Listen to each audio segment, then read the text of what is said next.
Muy buenas noches. Con la venida del señor presidente de la Academia y los miembros de la mesa de honor el día de hoy, vamos a dar inicio a este simposio que se refiere efectivamente a la revolución de la longevidad. Y la idea aquí es darles a ustedes una perspectiva un poco distinta de lo que es el proceso de envejecimiento. Estamos acostumbrados a abordar el envejecimiento en términos apocalípticos y en decir que pues se nos viene encima una avalancha de personas mayores con una serie de necesidades que nos veremos en serias dificultades para satisfacer. Sin embargo, esta perspectiva está cambiando rápidamente. Ahora, por otra parte, estamos acostumbrados a pensar en nuestro país como un país joven, un país en donde el envejecimiento será un tema, pero al día de hoy, en este país hay más gente mayor de 60 años que niños menores de 5, ya al día de hoy. Este no es un asunto del futuro, este es una realidad con la cual contendemos día a día y en medio de la cual nos hacemos una serie de preguntas que tienen que ver también con la naturaleza del proceso o de los procesos, porque son varios, como ustedes verán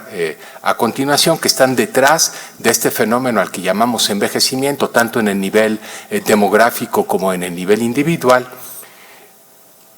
Luchamos a la vez por darle sentido individual al mismo y nos preguntamos si es un destino ineluctable, si verdaderamente es algo que no podemos cambiar. Y creo que hoy podemos cambiar un poco la perspectiva de ustedes a este respecto, entendiendo mejor cómo se produce y cómo el conocimiento científico no solo puede ayudar, sino que ha ayudado ya a frenar este proceso y a delimitar cada vez con mayor claridad los determinantes del envejecer sano y activo.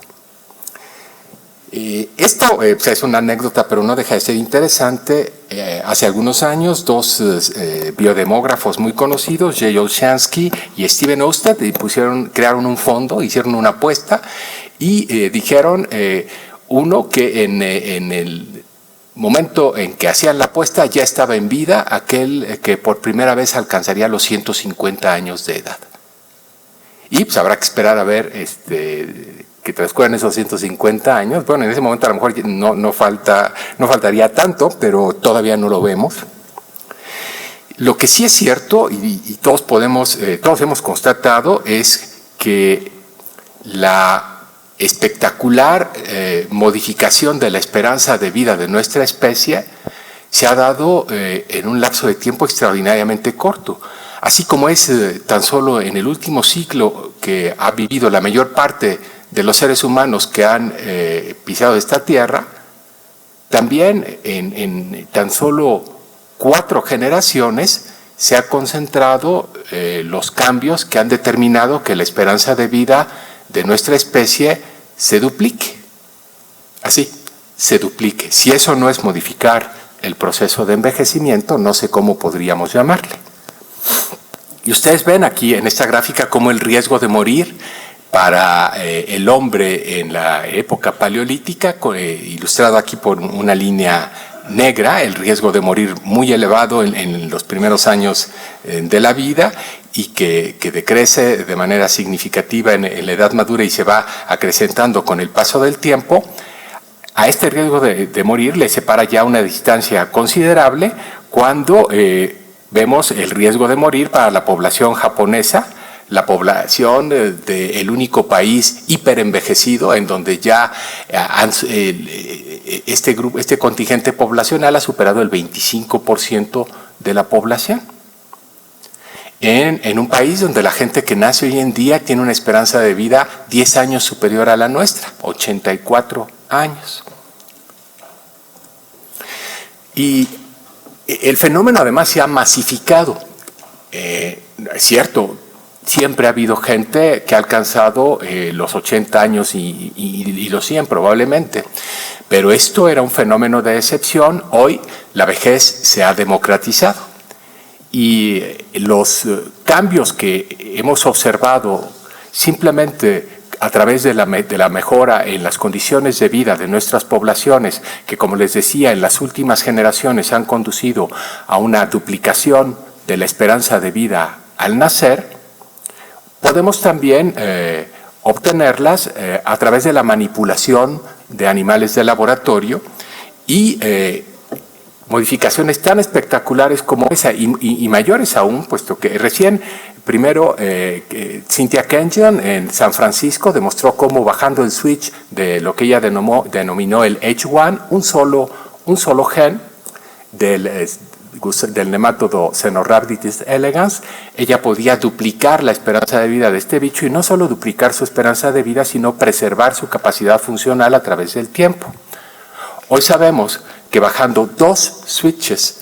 podemos quintuplicar la duración de la vida del mismo bicho. ¿Cuál es el límite? Pues todavía no lo conocemos. Habrá que ver cómo funcionan diferentes combinaciones de genes, algunos activados, otros desactivados, que sin duda pueden darnos muchas sorpresas en cuanto a hasta dónde se encuentra en realidad el límite de la existencia. En este caso, para una especie muy particular.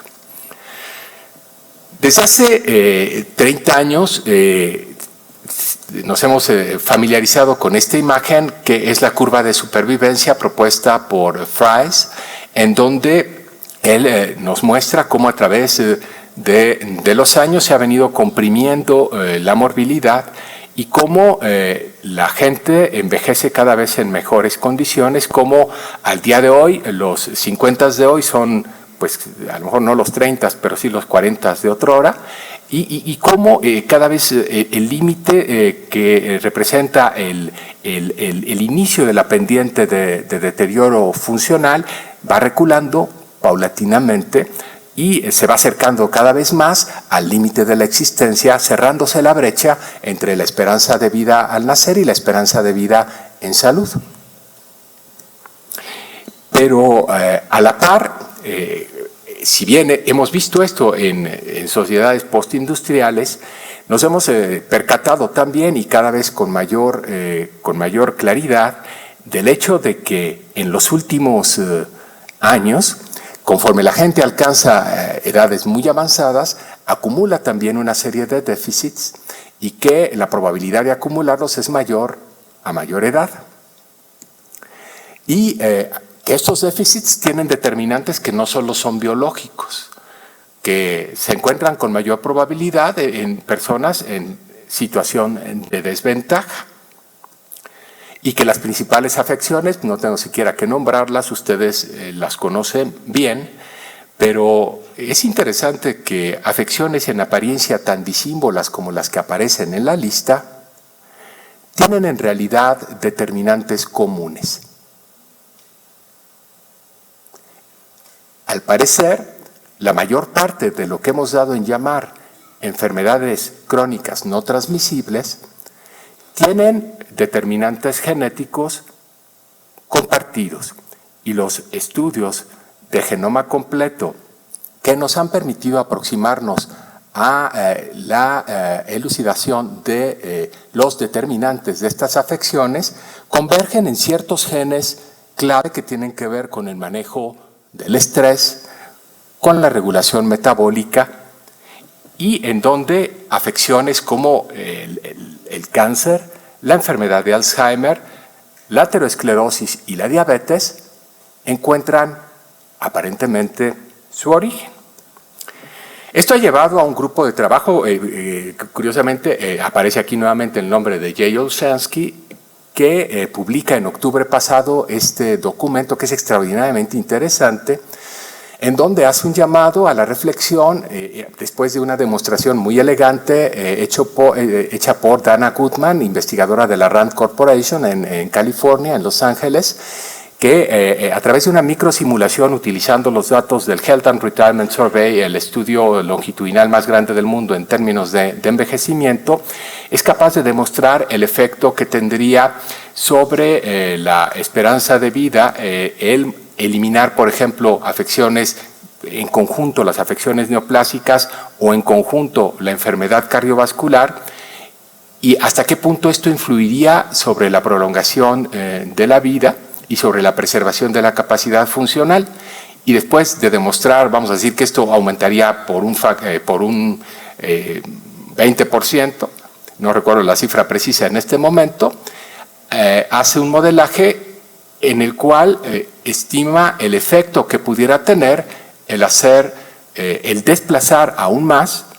el momento en que inicia el declive funcional por el envejecer, encontrando que el efecto que esto tendría es mucho más significativo que la eliminación completa, la erradicación de las enfermedades neoplásicas y cardiovasculares sumadas. E invitando a una reflexión en el sentido de que es vital que nos demos a la tarea de clarificar los determinantes del proceso de envejecimiento que a final de cuentas están detrás del conjunto de estas afecciones. Y el hecho es que el envejecer se está retrasando de una manera, entre comillas, espontánea. La gente que logra sobrevivir más allá de los 110 años, los llamados supercentenarios, escapan a la ley de Gompertz, que permite a los actuarios calcular el riesgo de morir por edad, que tiene un incremento lineal a través de la vida, excepto entre los sujetos que han rebasado esas edades, en donde ya la probabilidad de morir es aleatoria. Entonces, respecto a los límites de la existencia humana, la biología no ha conseguido responder definitivamente ni siquiera a la simple cuestión de cuál es el límite de la longevidad humana, si es que éste existe, y parecería que la duración máxima de la vida no es, pensaría uno a priori, no es susceptible de cambios. Sin embargo, los hallazgos recientes de los estudios demográficos en Suecia y en Japón nos hacen dudar a este respecto por el comportamiento de los centenarios. Así, hace 150 años, todo el mundo parecía convencido de que la mortalidad infantil era una necesidad y que no era algo que pudiéramos resolver. Hoy en día prácticamente la hemos resuelto. La mortalidad perinatal ya es casi historia. ¿Acaso no estaríamos actualmente en el umbral que nos permita en 100 años más hablar de la misma manera del deterioro funcional y las afecciones crónico-degenerativas relacionadas con el envejecimiento? En fin, la discusión que viene a continuación tiene que ver con esa reflexión. Parecería del terreno de la ciencia ficción, pero ustedes verán que ya estamos realmente pisando terrenos de realidad. Y abordaremos en primer lugar la perspectiva demográfica, seguidamente la biológica, y para concluir con un aspecto práctico, técnico, relativo a la cirugía, en particular la cirugía ortopédica, y si el tiempo nos lo permite, las implicaciones bioéticas a través de una presentación que haré yo al cierre. O bien abordaremos ese tema en las preguntas y comentarios. Sin más, le pido al doctor César Alfredo González González que pase al estrado. El doctor es economista, él es